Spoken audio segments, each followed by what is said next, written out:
이번 시간에는 처녀가 아들을 낳는 얘기, 처녀가 잉태하여 아들을 낳으리니 임마누엘이라 하리라, 이 말씀을 다 아시죠? 그 말씀의 근거, 이게 이제 이사야 7장에서 인용하는 말인 건데, 처녀가 잉태하는 이야기라든지 여자는 해산함으로 구원을 얻느니라, 이런 말씀이 기성교계에서는 그런 말은 안 가르치죠.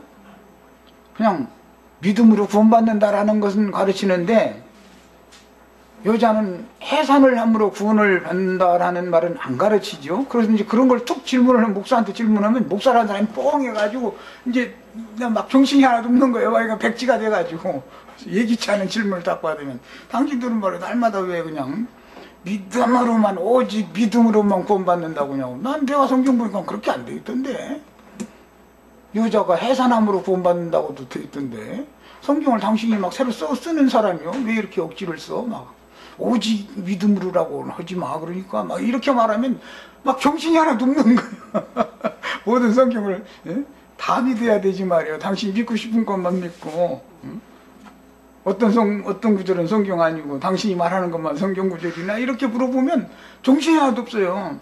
이만큼 진리 지식이 일천하다 이게요. 사람들이 자꾸 한 가지 것만 계속해서 반복해서 가르쳐서 세뇌시키다 보니까 그것이 오히려 수건이 되어져 가지고 다른 어떤 또 기록한 말씀을 증거로 하면 못 알아들어 버리는 거죠. 우리는 이런 어리석은 우물 안에 빠진 개구리와 같은 그런 신앙에서다가 이제 빨리빨리 벗어나셔야 되겠어요.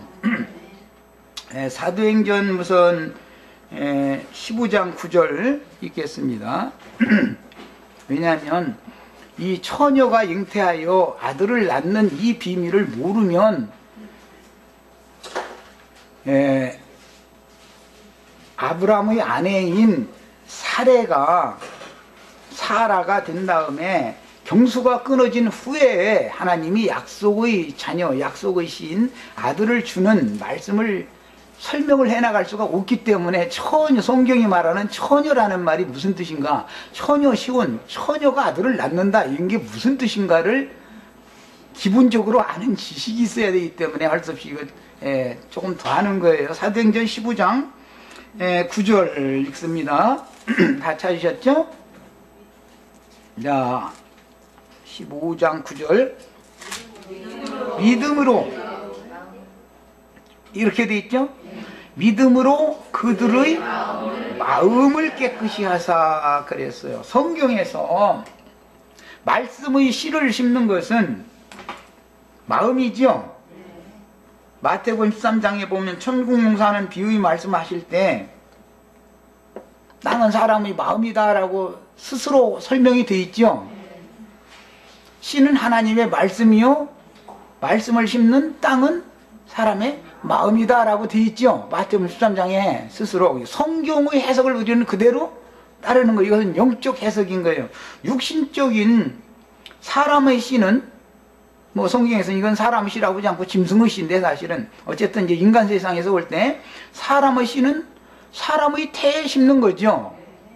상징이다. 사람의 태는 영적으로는 죄사함을 받은 사람의 마음을 말하는 것이다 이거예요. 인간 세상에서 태가 지저분하면 더러운 여자라고 그러죠. 그것은 하나님 말씀에는 부패한 마음이다 이게, 아주 더러운 마음을 가진 자다 이 말이에요. 상징이에요 이런 것이. 야, 그러니까 하나님의 말씀을 심는 것은, 영적인 태는 마음이어야 되니까 마음이 깨끗게 돼야지 우선. 야, 그러려면 회개케 하는 말씀을 전하고, 말씀이 깨달아져서 마음에 믿어진 사람은 용서를 받기 때문에, 즉 교리적으로 말하면, 로마서의 교리대로 말하자면 하나님께 의롭다 하심을 받은 그런 사람들의 영혼 상태를 내서 처녀다 이렇게 말하는 거예요. 교회를 처녀로 비유하죠. 남자들도 있고 여자들도 있죠. 육신적으로 참 교회 중에는. 그런데 교회를 처녀라고 말할 때는 영적 해석을 말하는 것이지 세상사의 어떤 것을 말하는 게 아니라 이 말이에요. 그럼 왜 처녀라고 그러느냐, 말씀을 믿음으로 마음이 깨끗게 된 영혼이다, 그런 뜻이란 말이에요. 이것을 성경에서는 영적인 처녀라고 하는 거예요. 자, 베드로전서 한 절 더 읽겠습니다.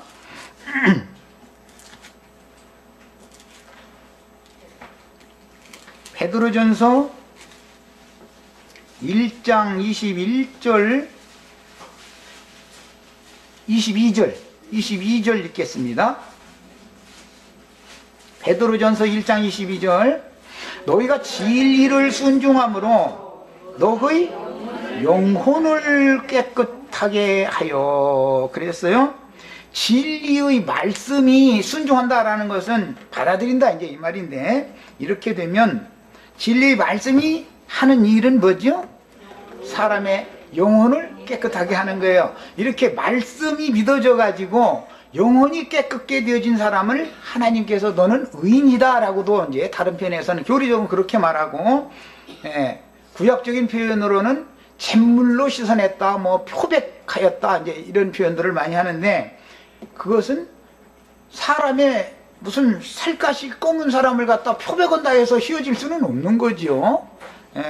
다 상징으로서 하나님의 거룩한 진리의 말씀, 하나님의 씨를 심을 수 있는 영혼 상태를 예비하는 것을 상징하는 말인 거예요. 야, 성경에서 처녀라는 말은 하나님의 말씀이 믿어져 가지고 부패하고 더럽던 마음이 깨끗게 된 사람, 영혼이 깨끗게 된 사람을 성경에서는 영적으로는 처녀라고 그런다. 성별로에서는 남자 여자 이렇게 그걸과 상관이 없는 이야기예요. 그래서 그렇게 지난 죄들의 사면을 받은 구속받은 성도들이 모이면 처녀 교회가 되는 것이죠. 나는 한 남편인 그리스도께 너희를 정결한 처녀로 중매를 지금 하는 중이다. 바울사도가 이렇게 표현을 하는데, 이것은 육신적인 말이 아니다라는 거예요. 자, 그 다음에 이제 디모데전서 2장 한 절 더 읽고 기왕 시작했으니까 더 읽고 오늘 말씀을 나가야 되겠네. 하겠습니다. 디모데전서 2장 읽습니다.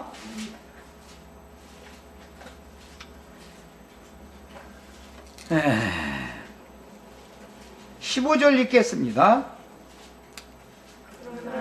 그러나 여자들이 만일 정결함으로써, 여기 정결하다, 여자가 정결하다라는 것은 육신적으로 보면 태가 더럽힌 적이 없는 처녀성을 갖고 있다 그 말이에요.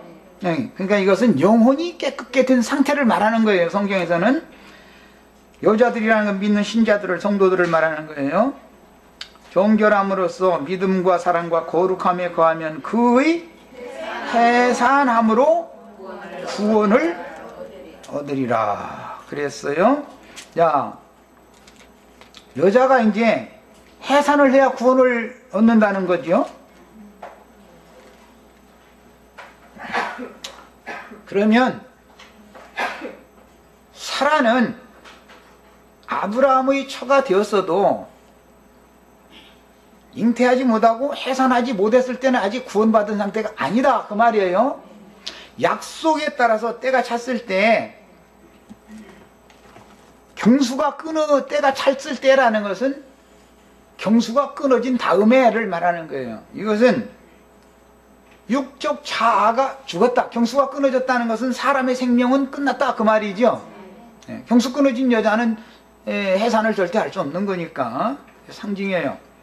옛사람이 완전하게 죽어지면 그 다음에 하나님의 새 말씀이 그 태에 심어져서, 약속의 말씀이 심어져서 약속의 말씀과 같이 약속의 자녀, 약속의 씨를 낳겠다 이 말이에요. 오늘 우리 형제 자매님들도 아브라함은 아담으로 말미암아 들어온 저주가 변하여 복이 되게 하는 사람의 조상 이야기를 지금 하고자 하는 건데, 이 하나님의 약속에 따라서 저주가 변하여 복이 되는 하나님의 아들, 하나님의 자녀가 되시려면 반드시 처녀의 태가 되는 과정을 거쳐야 되는 거고, 새 말씀을 또 받아야 되는 거예요. 옛사람에게는 이렇게 말하였다 하였거니와 나는 너희에게 말하노니, 예수님이 제자들에게 하는 말씀과 모세를 통해서 옛사람에게 하시는 말씀은 다르죠. 말씀이라서 다 똑같은 게 아니에요. 글자상으로는 똑같지만 말하고자 하는 내용에 있어서는 다르다 이 말이에요.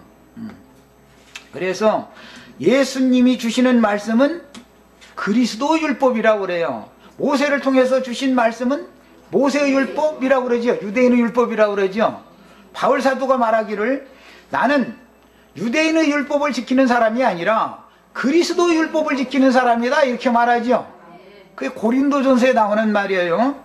우리 형제 자매님들은 기성교계에서 가르치던 조직신학으로 말미암아 세뇌받았던 이런 세뇌받은 것이 있으시면 오늘 이런 말씀을 통해서 정결한 처녀의 태로 깨끗이 씻음을 받으셔야 돼요.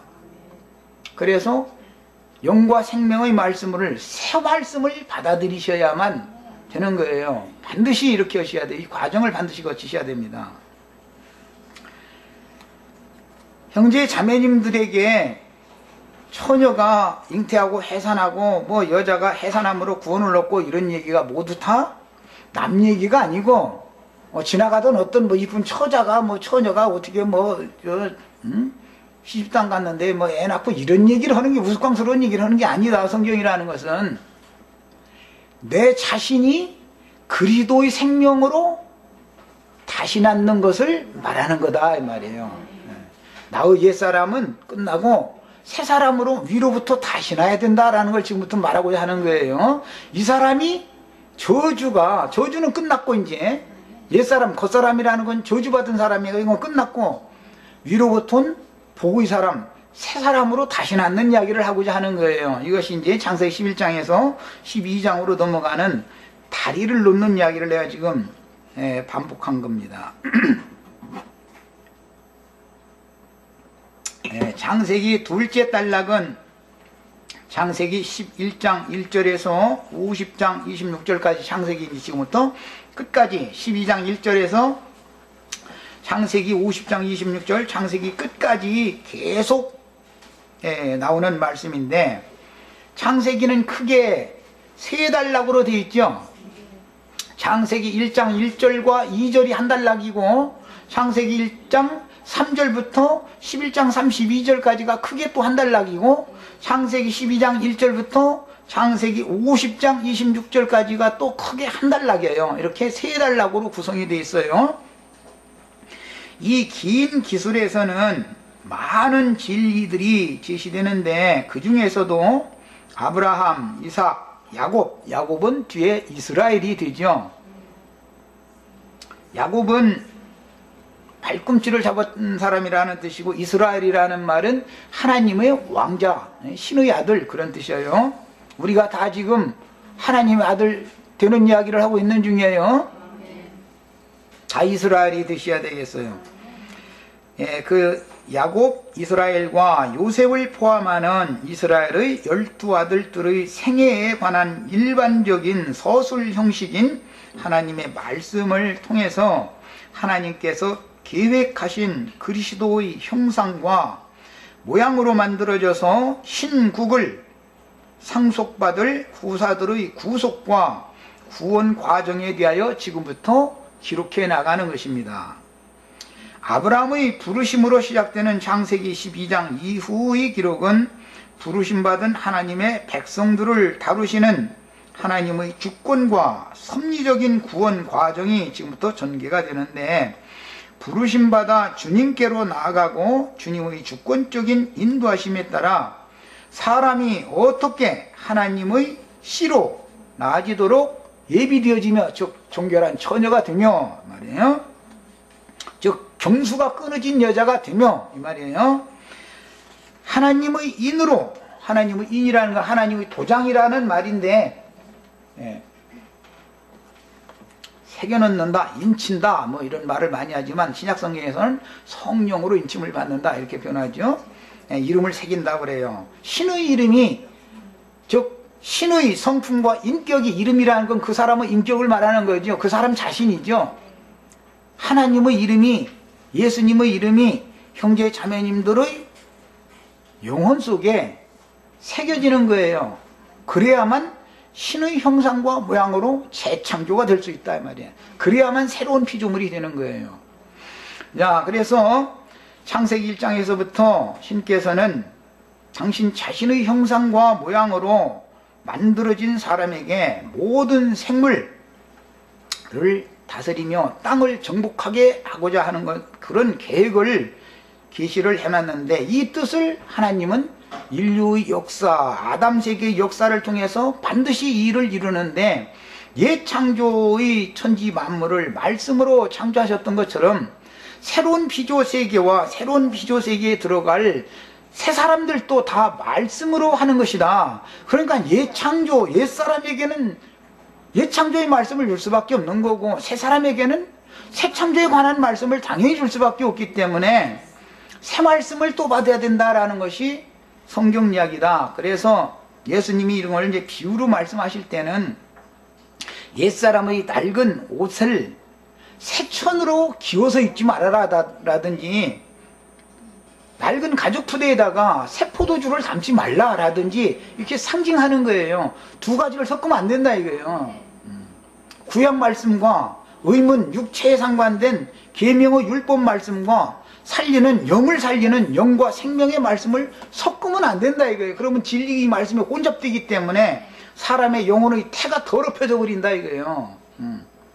옛사람과도 혼이 나고 새사람과도 혼이 나고 아담과도 혼이 나고 아담의 쳐도 되고 예수님의 쳐도 되고 이러면은 이거는 안 되는 거죠. 예수님은 옛 여자에게는 혼인을 안 지어, 원래 연합을 안 지어. 우리 형제 자매님들은 구속하신 주님께서 형제 자매님들에게 이런 사도들을 통해서, 증인들을 통해서 증거하게 하신 믿음의 말씀, 구원의 말씀이 선포될 때 그 말씀을 믿는 것은 곧 그 말씀 속에 살아계신 신성한 성품과 산 인격이신 그리스도를 나의 주와 참 하나님으로 받아들이는 걸 말한다 이거예요. 사람이 어떤 말씀을 듣고 마음에 믿는다라는 것은 처녀의 태에 씨가 지금 심어진다라는 뜻이다 이 말이에요. 그래야 위로부터 거듭나는 사람이 될 수가 있는 거예요. 이 사람에게나 새하늘과 새 땅을 상속해 주는 것이다 그 말이에요.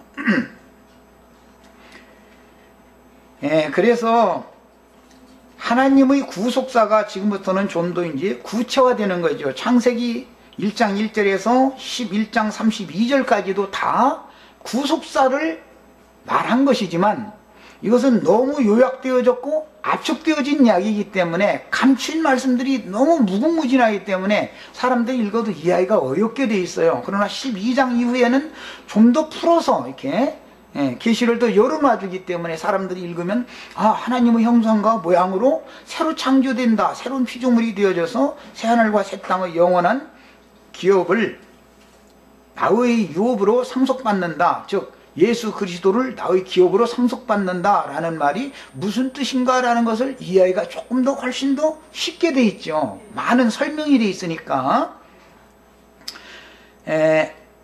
그리스도의 형상으로 이처럼 창조되어지고 만들어지는 과정을 거친 사람들이 어떻게 하나님의 일을 위해서 쓰임받는 왕같은 제사장이 되어 맡겨주신 양무리를 목양하는지를 중점으로 지금부터는 다루고 있습니다. 이 과정은 주 예수께서 얻으신 사도들을 택하여 부르셔서 온전한 자가 되도록 말씀으로 비밀스럽게 양육하고 길러내신 후에 결국 당신의 증인들로 세워서 쓰시며 그 나라, 천국이라고 그랬고 하나님 나라라고 그랬는데 그 나라의 후사로 삼으시고 교회를 목양하여 한 남편인 그리스도의 신부가 되게 하는 사역자로 세우시는지에 대한 전 과정의 예표적인 기록이 12장 1절에서부터 50장 끝절까지 계속해서 나오는 거예요. 이 창세기 지금부터 나오는 50장 끝절까지 나와서 말씀을 계속 들으시면은 뭐가 구원이다라는 것을 이제 알 수가 있게 되는 거예요. 기독교계가 말하는 것처럼 믿는 자 천장, 불신 자 지옥, 이런 그런 무슨 얄팍한 그런 얘기를 하는 게 절대 아니다. 구원이라는 것은 신의 형상과 신의 모양으로 만들어져서 새하늘과 새 땅의 하나님 나라를 영원한 나의 유업으로 상속받는 것을 의미하는 것이다 이 말이야. 내가 이제 간략하게 요약해서 말씀을 드렸어요. 하나님의 손길 아래에 그리스도의 형상을 이룬 사람 이스라엘과, 이건 원래는 야곱이었었어요. 그래서 신약의 아버지와 아들과 성령의 이름으로 라는 표현은 구약성경에는 아브라함과 이삭과 야곱의 하나님의 이름으로 이렇게 되어 있죠. 아브라함의 하나님, 이삭의 하나님, 야곱의 하나님이라고, 이게 상징이에요. 그 나라를 상속받을 후사로 만들어져 가는 과정에는 야곱 이야기가 긴 기술이 나오고, 그 다음에 야곱 이야기 중에 포함된 것은 12아들들 중에 요셉 이야기가 좀 많이 이렇게 기록이 되어 있죠. 창세기는. 자, 야곱과 같이 이 세상의 임금 바로의 머리 위에 손을 얹어놓고 축복할 수 있는 사람의 수준까지 우리 형제 자매님들이 완전케 되는 거예요. 그러나 기독교계 사람들은 세상 임금 전 세계를 주장하는 사람도 아니면 대한민국 이명박 씨만 나타나도 막 허리고 부비고 막 혹시 악수라도 한번 안 해줄까, 그렇게 치사한 사람은 그건 하나님의 아들이 아니죠. 그 사람이 형제 자매님들에게 머리를 굽혀야 된단 말이에요. 이렇게 만들어지는 사람이 왕같은 제사장이라 하나님 나라를 다스리는 사람들인 거예요. 하나님을 섬기면서 이렇게 되는 거예요. 이것을 구원이라고 그래요. 여기까지 구원되셔야 돼요. 그 다음에 이스라엘과 요셉을 통해서 하나님께서 친히 세우신 전도자의 사명과 요셉이 기근을 만난 자기 동족들이나 애굽 모든 사람들, 식물을 구하러 오는 모든 사람들에게 생명의 양식을 나눠주는 목양자가 되지요. 이것을 전도자의 사명을 상징하는 거예요. 하늘 곳간을 맡은 사람이란 말이야, 이 사람이. 그 다음에 사람의 구원이 무엇인지를 이처럼 창세기에서 분명하게 계시하는데, 특히 이스라엘의 바로에 대한 축복과 또 이스라엘 12아들들에 대한 축복을 야곱이 했죠. 이스라엘이 해요. 그 축복과 아브라함이 복의 근원이 됐으니까 그 복을 다른 사람에게 분배 나눠주는 사람이 되는 이야기는 야곱 이야기잖아요. 이제 아브라함에게 임한 하나님의 복이 다른 사람들에게도 다 나눠져야 되니까 야곱은 복을 주는 사람이 된 거잖아요. 우리가 다 이렇게 되셔야 되겠어요. 여기까지 구원되는 거예요. 그 다음에 요셉이 그 형들에게 자기를 팔았던 사람이죠. 형제들이 처음에는 죽이려고 했었고, 그 형들에게 대하는 태도와 그 형들을 위로하는 말들 속에서 믿는 이들의 믿음의 표대가 분명하게 계시되며, 구원의 정점, 하늘에 올라간다, 하늘에 앉혀진다 이제 그러는데, 세상 사람들은 이 말이 이해가 안 될 거예요. 우리가 가장 높으신 하나님의 위치에까지 높여진다, 올라간다, 승천한다, 이게 무슨 이 지상 땅에서 허공 어디로 이렇게 올라가는 얘기가 아니죠. 우주 만물 가운데서 가장 높은 분이 신이죠. 신의 경지에 이른다 이 말이에요. 형제 자매님들이 다. 이것이 구원이란 말이에요. 여기까지 구원되셔야 돼요. 우리 형제 자매님들은 그래서 성경이 말하고자 하는 완전한 구원의 정점, 곧 그리스도의 형상과 모양이 이루어진 사람들의 표상을 제시하는 거예요. 이게 지금 창세기 12장부터 시작하지만 창세기 50장까지 계속 나가면서 말하고자 하는 감춰진 뜻이다 이 말이야. 이것이 영원 전부터 하나님의 마음속에 감춰진 비밀의 경륜이다 그래요. 우리가 예수를 믿는 것은 무엇 때문에 그래요? 기독교 계시로는 구원받으려고 그러죠? 구원은 뭐예요? 신의 형상과 모양으로 만들어져서 신의 나라를 상속받는 후사가 되는 거예요. 네. 예배당에 다니면 구원받는 게 아니에요. 집사나 권사 뭐 무슨 뭐 전도사나 뭐 목사라고 하는 어떤 직분을 받으면 구원받는 게 아니에요. 기독교계가 뭘 어떻게 잘못 가르치고 있으며 뭘 예수를 지금까지 내가 지금 목표도 모르고 표대도 모르고 여태까지 열심히 달려왔는데 허공을 치는 그런 씨름을 했고 그런 달리기를 했던 거라는 걸 잘 정리를 하셔서 시작부터 출발을 바르게 해야 되는 거예요. 시작이 잘못되면 결과는 보나마나예요. 이것은. 자, 이제 12장 본문으로 들어갑니다. 1절에서 우선 3절까지만 읽겠습니다. 잘라서 이렇게 말씀을 나누겠습니다. 여호와께서 아브라함에게 이르시되 너는 너의 고향과 친척과 아버지의 집을 떠나 내가 네게 보여줄 땅으로 가라. 여기 보여줄이라는 용어는 무슨 뜻이죠? 계시라고 그러죠. 계시. 이것은 하나님의 마음속에 감춘 건 인간은 알 수 없죠. 하나님이 자기가 사랑하시는 자에게 계시해주면 알 수 있죠. 이건 이제 예수님이 이 말씀을 갖다 인용을 하시는 거예요.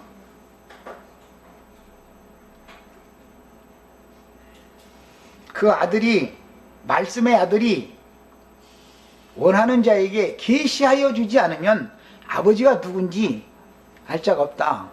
내가 바로 아버지인데 우주 만물의 중물주, 시작이며 끝이며 처음이며 나중이며 모든 것의 모든 것이 되는 만유가 나 자신인데 내가 곧 만유의 중물주 아버지라는 사실을 아무나 아는 게 아니다 이 말이에요. 이건 계시가 필요한 거다 그 말이에요. 기독교 계의 약점이 뭐죠? 아버지 따로 아들 따로 손자 따로 그거죠. 손자라고는 제 성령이라고 그러지. 그게 제일 약점이에요.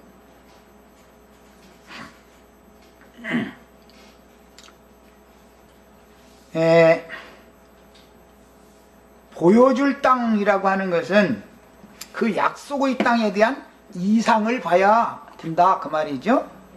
이 말씀 때문에 요한복음 3장에 보면 니고데모와 예수님이 이제 대화를 하실 때 보면 사람이 물과 성령으로 나지 아니하면 그 나라를 볼 수가 없다 그랬죠. 그게 거듭나야만 이 아브라함에게 보여준 땅을 볼 수 있다 이 말이잖아요. 이 땅이 이제 천국을 예표하는 거니까, 하나님 나라를 예표하는 거니까 거듭나지 아니하면 볼 수 없어요. 또 거듭나지 아니하면 이 땅으로 들어갈 수도 없다 이렇게 돼 있죠. 하나님 나라에 들어갈 수도 없다. 자, 그러니까 여기에 지금 창세기 12장에서는 물과 성령으로 거듭나는 이야기를 구체적으로 기록하지 않고 있지만 말하고자 하는 의도는 하나님의 말씀으로 거듭나는 것에 초점이 지금 맞춰져 있다라는 걸 알 수 있죠. 그래야 아브라함은 여호와의 말씀을 쫓아갔고가 성립이 되는 거예요. 그래야 이제 처음이지만 출애굽기를 보면 10장을 애굽에 내린 다음에 이스라엘 백성들이 이제 출애굽을 하는데 그들은 출애굽을 할 때 말씀을 믿고 출애굽을 했다고 돼 있어요. 10가지의 재앙의 표적을 보고 출애굽을 했다고 돼 있어요. 이거 봐. 그래서 유대인은 무엇을 구하고? 유대인의 믿음은 그래서 표적만 구하는 거예요. 표적만. 계속 예수님이 표적을 보여주어도 계속 또 구해. 다른 표적 또 보여달라는 거예요. 표적을 계속 구하는 신앙이 유대인의 신앙이다 이거예요. 그건 목적지에 이를 수 없는 신앙이다 이거예요. 헬라인들은 지식을 추구해요. 성경을 전부 지식적으로 머릿속에 그냥 본능으로 아는 이런 지식을 가지고 막 성경을 추구를 하는 거예요. 그러나 바울 사도가 나는 십자가에 못 박힌 그리스도만을 전한다 이렇게 표현을 했어요.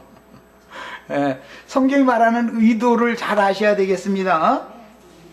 우리 형제 자매님들 이런 말씀을 통해서 성경 전권에 대한 하늘 지구하신 신께로 도달되는 낮고 천한 이곳에 낮은 곳에 있는 내가 지구하신 신의 위치에까지, 그분의 영광에까지, 신의 영광 앞에까지 내가 올라갈 수 있는 길이 꽉 열려야 돼요. 쫙 열려야 돼요. 이것이 시편에 보면 시온의 대로가 열린 사람 복 있는 사람이다 그러죠. 시온의 대로라고 그래요. 이게 열리셔야 돼요. 이런 것을 열어주는 사람이 하나님의 사자다 이거예요. 그러니까 여기서도 조금 저기서도 조금 설교를 수십 년을 들어도 창세기 1장 1절에서 창세기 50장 23절까지만 가르침 받은 사람을 따라가들 못해요. 왜? 흐름을 놓쳐버리니까. 여기서 조금 저기서 조금 자꾸 영혼이 혼잡된단 말이에요. 많이 아는 것 같은데 헛되이 교만해지기만 해져 있지, 사실은 뭐에 대해서 그 사람이 지금 오해하고 있는 것을 내가 딱 들어보고 나서 분별이 있다고 하기 때문에 성경에 있는 다른 구절 또 기록한 어떤 말씀을 탁 갖다 툭 질문하면은 그냥 뻥 해버린단 말이에요. 이런 신앙생활을 이제는 그만 중지부지 의시해야 되는 거예요. 체계적으로 가르침을 받아서 흐름을 따라서 생수의 흐름을 놓치시면 안 돼요. 네, 생명 강수를 끝까지 쫓아가야 되는 거예요. 이렇게. 자,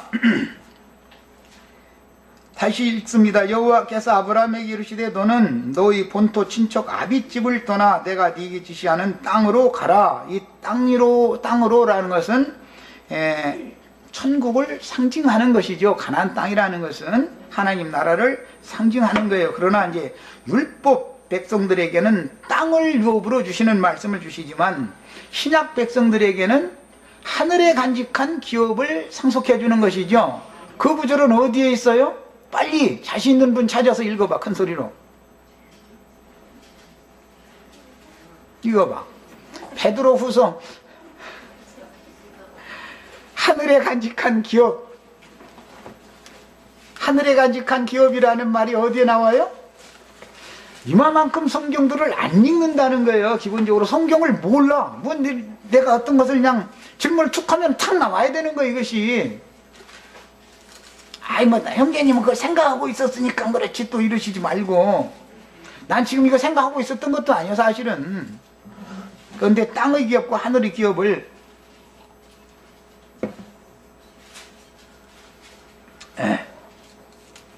하늘에 간직한 기업.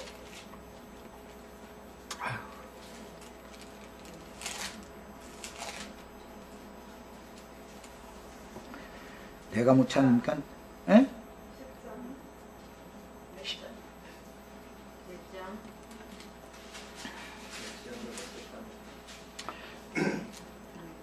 아유, 이건 꼭 찾아서 읽어야 되겠다. 기왕 그저 했으니까. 옛날처럼 뭐 하면은 그냥 성경 구절이 장절까지 딱딱 떠올라가지고 외워지면 얼마나 좋을까. 베드로전서 1장 4절 우선 읽습니다.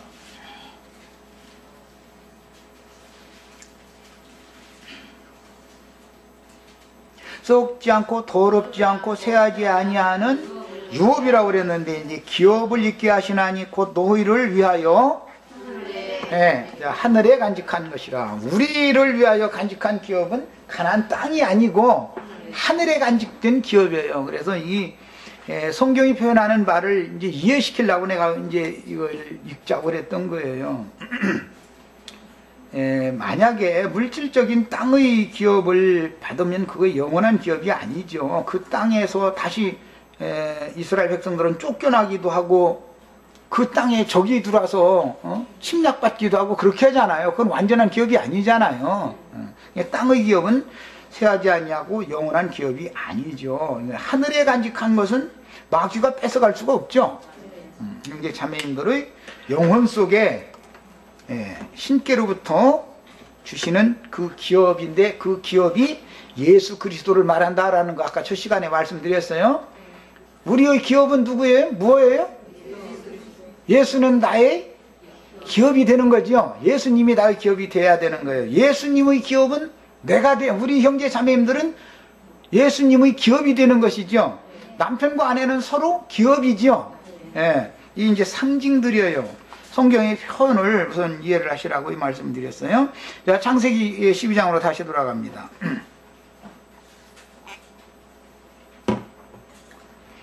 우리에게는 영적인 하늘에 간직한 기업을 상속해 주시는 것이지만 구약 성경은 모형과 예표로 기록되는 것이기 때문에 전부 땅의 일을 자꾸 기록하고 있죠. 예수님이 오셔서는 땅의 일을 말하려고 하는 게 아니죠. 하늘의 일을 자꾸 말해주고자 하는 것이죠. 그러니까 예수님의 말씀은 하늘의 기업을 주는 이야기를 한 거고, 모세를 통해서 주신 모든 율법 말씀이라는 것은, 모세나 선지자들이 말이라는 것은 땅의 일을 자꾸 말을 하는 것이죠. 땅의 일을 알아야 하늘의 일에 대한 예표를 알아야 이해가 되니까 니고데모와 대화하실 때 이 말씀을 그래서 인용한 거예요. 내가 너희에게 땅의 일을 말하여도 너희가 알아듣기가 어려운데 항상 하늘의 일을 말하면 너희가 어떻게 알아듣겠느냐 이제 이러시잖아요. 예수님은 하늘의 일에 대해서 하늘의 유업을 물려주는 말씀을 자꾸 했었던 거예요. 그러니까 땅에 속한 말만 계속해서 세뇌당에 있던 유대인들은 듣기가 어렵기 때문에 결국은 이단자가 나타났다 해가지고 정죄하고 죽이기까지 하게 된 거예요. 원인이 여기에서 온 거예요.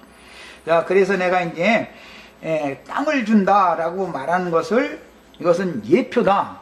아브라함에게 가나안 땅을 주신 것은 예표다 이 말이야.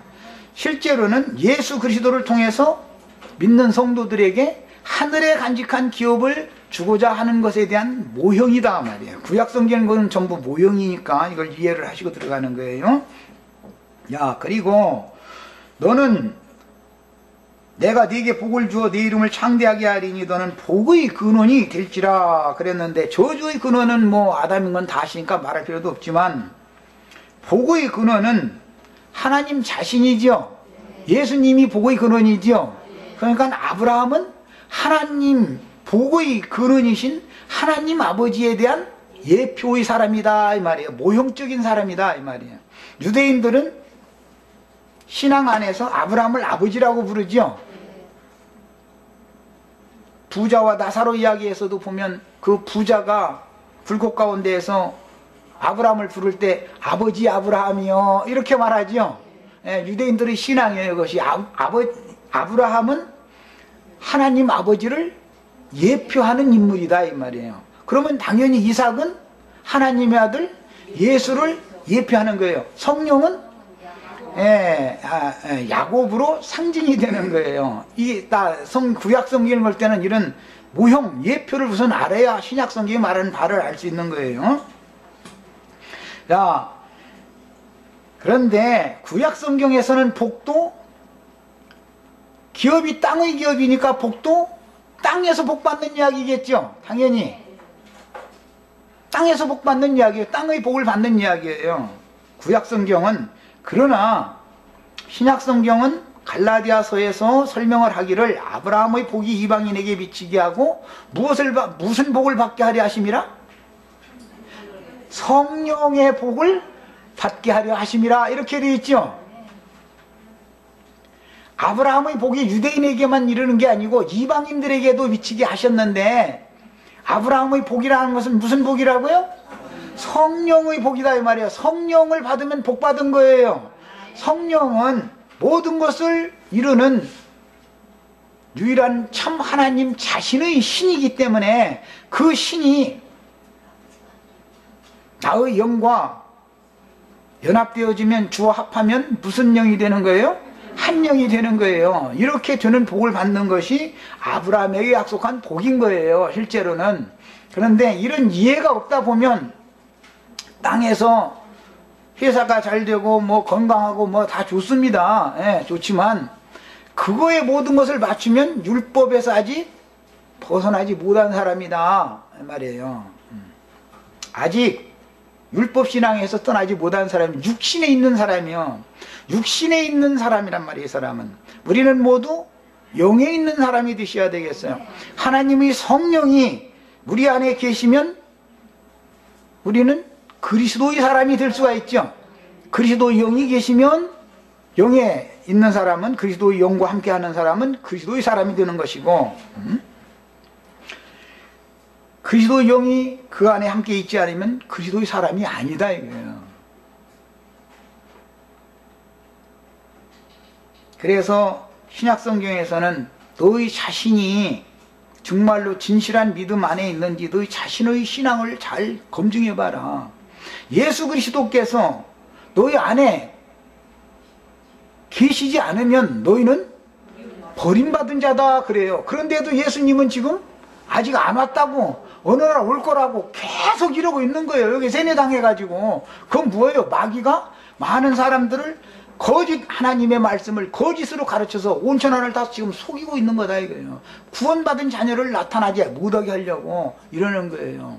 예수 그리스도가 지금 재림하셔서 내 속에 현상적으로 살아 계셔야 돼요. 성령이 오셨다는 것은 예수 그리스도가 오셨다라는 것을, 재림하셨다는 걸 말한다 이 말이야.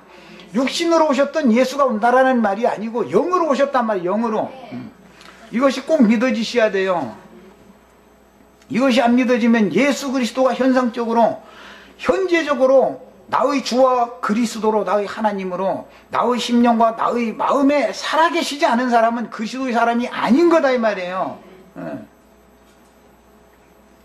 이게 기독교계가 지금 온 천하를, 모든 믿는 사람들을 어떻게 꼬여가지고, 어떻게 미혹해서, 어떻게 잘못 믿게 만들어가지고 대나도 지옥 자식 되게 하고 있는지를 잘 깨달으셔야 돼요. 유대교 지도자들 보고 주님이 하신 말씀이 있어요. 너희가 하늘과 바다와 땅을 두루 다니다가 교인 하나나 만나면 대나도 지옥 자식 만드는도다 그래요. 그리스도인이 되셔야지 교인이 되시면 안 돼요. 기독교인이 되시면 안 돼요. 그건 종교인이에요. 불교인, 기독교인, 유교인, 마호메트 교인, 교인이 되시면 안 돼요. 그건 다 배나다 지옥 자식 되는 거예요. 그리스도의 사람, 하나님의 사람이 되시는 거예요. 하나님과 연합된 사람, 그리스도와 연합된 사람이 되셔야 되는 거예요. 이것이 구원의 시작이요, 이것을 통해서 이것이 시작이 되어져 있어야만 하나님 자신의 형상과 모양이신 그리스도의 형상과 모양으로 만들어져서 신의 나라를 유업으로 상속받을 수 있는 후사가 될 수 있기 때문에 내가 이것을 너무너무 강조해서 지금 강조하고 있는 거예요. 이 말을 잘 이해를 하세요. 지금까지 기독교계에서 가지고 있던 그런 이상한 허황된 그런 신앙사고에서 완전히 탈피하셔야 돼요. 벗어나셔야 돼요. 그 다음에 너를 축복하는 자에게는 내가 복을 내리고 너를 저주하는 자에게는 내가 저주하리니, 저주도 땅의 저주죠. 이 저주라는 건 아담 이래에 계속 유전되고 있는 거죠. 저주 중에 가장 큰 저주는 뭐냐? 종교인이 되는 거예요. 종교인이. 세상 사람은 여전히 다 지옥 자식이지만 믿지 않으면 이미 심판 아래에 있는 거니까, 복음을 깨달아서 믿지 않으면 지옥 자식이지만, 교인이 되면 배나도 지옥 자식이 되니까 열심히 신앙생활을 했는데 세상 사람만 또 못한 저주받은 자가 돼서야 되겠습니까? 아담에게 임한 저주와 가인에게 임한 저주는 다르지요. 아담에게 땅은 저주를 받아 가시와 은공추를 내겠지만, 그러나 너는 이마에서 땀 흘려 수고해서 채소를 길러서 먹으라 그랬어요. 그러나 가인이 또 죄를 더했을 때 하나님은 가인에게는 땅이 다시는 효력을 내지 않는다. 저주가 배나 더 임해버린다. 이것을 교인되게 하는 것을 말하는 거예요. 세상 사람 불려다가 종교인 만들어 놓는 거예요. 다 이게 미혹의 영, 마귀가 하는 짓들인 거예요. 이것을 바르게 꼭 깨달으셔야 되겠어요. 우리는 다시 말씀드리지만 하나님의 형상과 모양으로 만들어지기 위해서 하나님의 사람이 되셔야 되고, 하나님의 형상이신 그리스도의 형상, 그분의 모양으로 만들어지기 위해서 그리스도의 사람, 그리스도인들이 되셔야 되겠어요. 그리스도 교인이 되시지 마세요. 기독교와 교회는 다른 거예요. 기독교와 교회는 다른 거예요. 자, 이 축복을 하셨던 이때는 여호와께서 지금 이거는 아브라함에게 두 번째로 찾아오셔서 말씀을 주신 때로서 시날 땅에 데라와 함께 우상 숭배를 하고 있을 때, 바벨에서 지구라트 신전들을 쌓고 제단을 쌓는 우상 숭배를 하고 있을 때, 사도행전 7장 2절로 4절의 해석에 의하면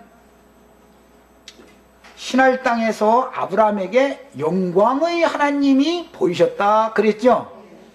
그러니까 시날 땅에서 바벨의 포로 상태에서 이미 계시가 왔었죠. 영광의 하나님이 계시를 봤었어요.